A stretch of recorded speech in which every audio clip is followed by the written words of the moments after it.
और বিপিএফ দল হিসাবে এইবাৰ আমি বিটিসিত আমি সৰকাৰ গঠন কৰিবলৈ গৈ আছো সেপ্টেম্বৰ মাহত। তাৰ পিছতেই ইউপিপিএল দল কত পলাব সেই জায়গা বিচাৰক। বিসিডিসি চেয়াৰম্যানেৰ পৰা আৰম্ভ কৰে প্ৰমোদ বড়োলৈকে কোটি কোটি টাকাৰ হাজাৰ হাজাৰ কোটি টাকাৰ কেলেঙ্কাৰি ইতিমধ্যে সংঘটিত হয়েছে।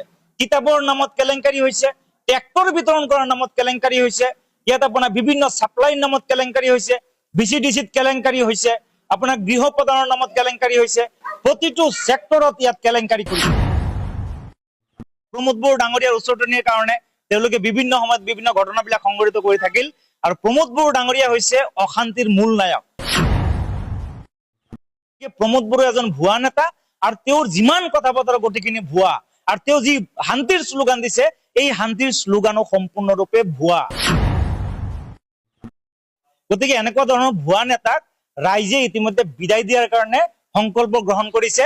মাত্ৰ সেপ্টেম্বৰ মাহলৈকে অপেক্ষা আমি কৰিব লগা হব। সেপ্টেম্বর মাহতে প্রমোদ বড়ো টালি টোপলা বান্ধি তেও সুইজারল্যান্ডত যাব লাগিব। আমার বিটিসির ৩৫ লাখ জনসাধারণক রক্ষা করার কারণে, ইয়ার ভূমিহীন নাগৰিকসকলৰ ভূমির পট্টা প্রদান করার কারণে, মাটির অধিকার প্রদান করার কারণে ভারতীয় সংবিধানে প্রদান করা প্রতিটো অধিকার ইয়ার জনসাধারণক আনি দিয়ার কারণে যদি দালালি কৰিব লাগে আমি ১০০ বাৰ কৰাৰ কাৰণে ৰেডি আছো। আমি এই বিটিসি অঞ্চলত যিসকল বাসিন্দা, যিসকল ইয়াৰ স্থায়ী নাগৰিক, যিসকল ২০০৩ চনৰ ১০ ফেব্ৰুৱাৰী আগৰ পৰা বসবাস কৰি আছে, সেইসকলক প্ৰমোদ বড়ো কিয় তেওঁৰ নিচিনা ১০০০ প্ৰমোদ বড়ো আহিলেও উচ্ছেদ কৰিবলৈ আমি নিদিও। আমি বিপিএফ দল হিচাপে ৰাইজৰ লগত আছো। ইয়াৰ নাগৰিকসকলৰ সম অধিকাৰ, সম মৰ্যাদা অক্ষুণ্ণ থাকিব লাগিব আৰু সেই যুঁজত আমি নামিছো।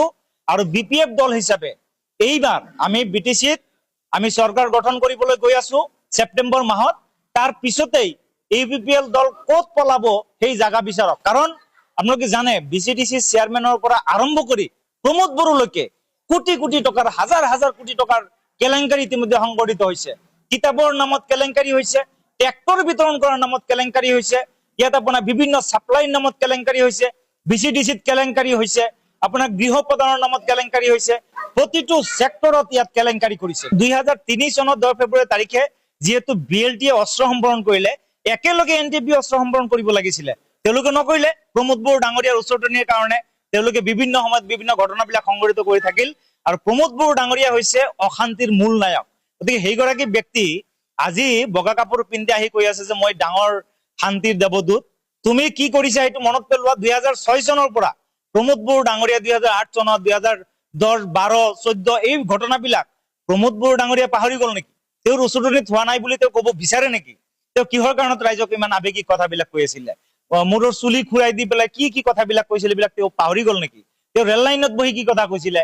তেওঁ হাই ৰোডত বহি কি কথা কৈছিলে? তেওঁ দিল্লীত গৈ পেলাই কি কথা কৈছিলে? ৰাইজক এই ৰদৰ মাজত ৰাখি পেলাই কি কথা তেওঁ কৈছিলে? ৰাইজক এনেকে উচতাই দিছিলে, এনডিবিৰ ভাইসকলক উচতাই দিছিলে, যাৰ কাৰণে তেওঁলোকে শান্তিৰ প্ৰক্ৰিয়াত অহা নাছিলে। গতিকে শেহতীয়াকৈ ২০২০ চনত তেওঁলোকে শান্তিৰ পক্ষত আহিছে। আমি অনুৰোধ জনাইছো যে এনডিবিৰ যিসকল এতিয়া জেলত আছে তেওঁলোকক মুকলি কৰি দিয়া হওক আৰু স্থায়ী শান্তি ইয়াত প্ৰতিষ্ঠা কৰা হওক। এতিয়া যি অৰ্ধ শান্তি, প্ৰমোদ বড়োৰ নিজাববীয়া শান্তি, এইটো প্ৰমোদ বড়োৰ ঘৰখনত শান্তি আহিছে। কোনোবা ভৰালি উপদ্ৰৱী মানুহৰ আপুনি সম্পত্তিৰ পাহাৰ দেখা পোৱা নাই নেকি? গতিকে সেইবিলাক যদি প্ৰমোদ বড়োৰ শান্তিৰ ডেফিনেশ্যন হয়, তেতিয়াহ'লে তেনেকুৱা শান্তি আমাক নালাগে। এনেকুৱা ধৰণৰ ভুৱা শান্তি আমাক নালাগে, যি শান্তিয়ে মানুহক ঘৰত থাকিব নিদিয়ে। আজি বিদেশীৰ নামত বিটিসিৰ পৰা ১৬জনকৈ সংখ্যালঘু মানুহক বাংলাদেশৰ কাঁটাতাৰ পাৰ কৰি দিয়া, ইয়াকে শান্তি বুলি কব নেকি আপুনি? আজি উচ্ছেদৰ বুলডোজাৰ লৈ পেলাই মানুহৰ ঘৰ বাৰী তছনছ কৰি দিয়া, ইয়াকে আপুনি শান্তি বুলি কব নেকি? গতিকে প্ৰমোদ বড়ো এজন ভুয়া নেতা আৰু তেওঁৰ যিমান কথা বতৰা গোটেইখিনি ভুয়া, আৰু তেওঁ যি শান্তিৰ স্লোগান দিছে এই শান্তিৰ স্লোগানও সম্পূৰ্ণৰূপে ভুয়া। গতিকে এনেকুৱা ধৰণৰ ভুয়া নেতাক ৰাইজে ইতিমধ্যে বিদায় দিয়াৰ কাৰণে সংকল্প গ্ৰহণ কৰিছে।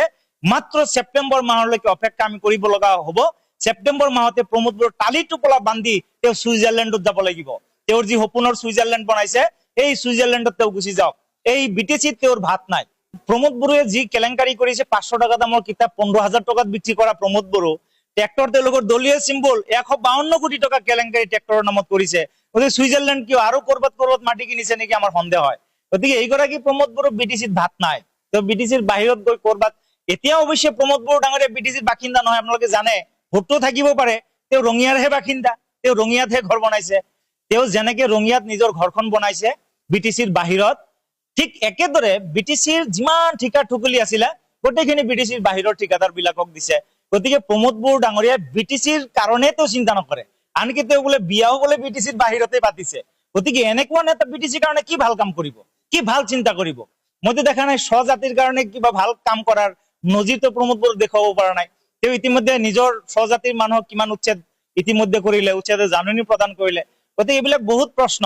যিজন মানুহে নিজৰ বিটিচিত থাকিব নোৱাৰে, বিটিচত ঘৰ বান্ধিবলৈ সাহস নকৰে, বিটিচিৰ বাহিৰত ঘৰ বান্ধে, বিটিচিৰ বাহিৰত গৈ পেলাই বিয়া পাতে, তেনেকুৱা নেতাকো বিটিচি উদ্ধাৰ কৰিবলৈ আহে, শান্তিৰ ভুৱা শ্লোগান হয়। গতিকে এনেকুৱা নেতা ৰাইজে ইতিমধ্যে ৰিজেক্ট কৰিছে। অনাগত দিনত তেওঁলোকৰ কোনো ধৰণৰ নাম গন্ধ ইয়াত নাথাকে।